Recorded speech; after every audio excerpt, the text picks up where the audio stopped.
ओ जवान जिलानीअ जो वधायो मालिक मिठड़े शान ऐं मान। जवान जिलानीअ जो वधायो मालिक मिठड़े शान ऐं मान। जंहिंजो कदम वा कुल वलीअ ते, जंहिंजो कदम वा कुल वलीअ ते, सो वाह मुर्शिद आली शान।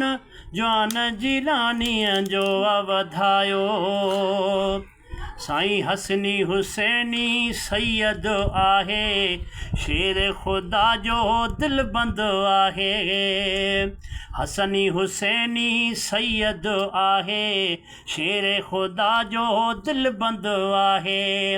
ओ आले नबी औलाद अलिया, आले नबी औलाद अलिया, कुल वलियन जो ही सुल्तान। जवान जिलानीअ जो वधायो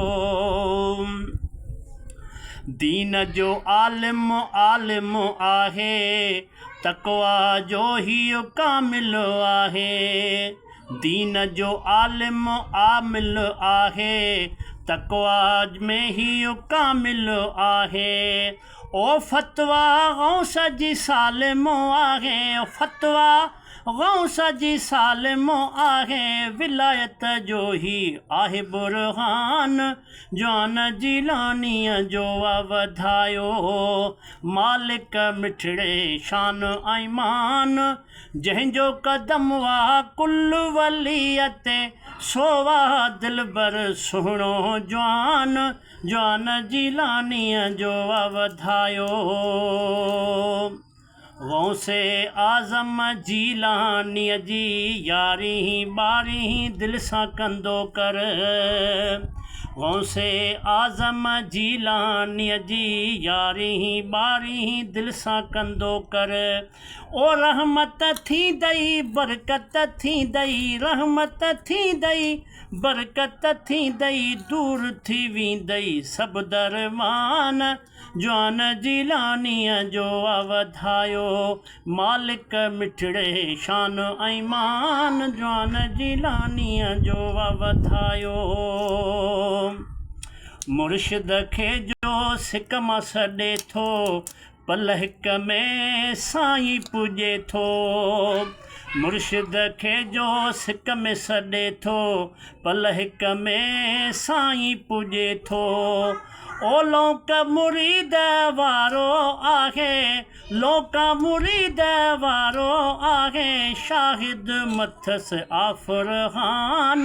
जवान जिलानीअ जो वधायो मालिक मिठड़े शान ऐं मान। जवान जिलानीअ जो वधायो